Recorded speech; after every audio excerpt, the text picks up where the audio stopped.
Development and environment are not two separate things. They go together. I come from a time, a long time ago in politics, when you thought that development and environment were enemies, and they were always fighting each other.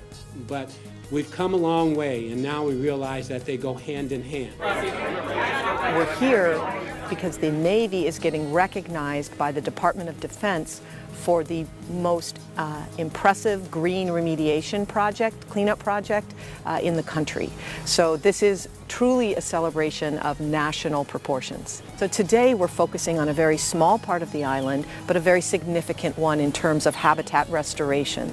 And that is an old landfill that was closed down and then cleaned up and restored to the point where now we have hiking trails and access for anybody. To reach the level for the Secretary of Defense Award, they had to compete with all the other military services, open bases as well as closed bases.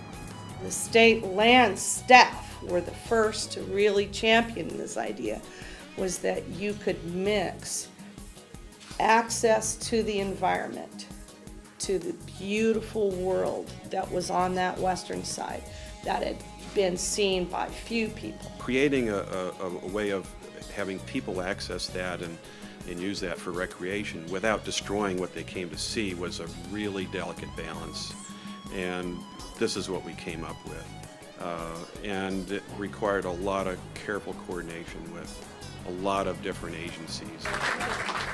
Again, we appreciate all your efforts because they provide the public input and keep us on our toes, and again help to make these cleanups, more robust and safer for the community. So thanks again. Through the efforts of the Restoration Advisory Board, they and State Lands Commission, they insisted that public access be granted, especially to the western shoreline of Mare Island. It's been a fun job, and as project manager, it was my opportunity to oversee that work, and it really turned out well. Now when we go out to that site and we have access to it as the public and ability to watch the birds and look at the views, that kernel, that start was from a community voice. DTSC comes and responds to the community, makes sure the site gets cleaned up.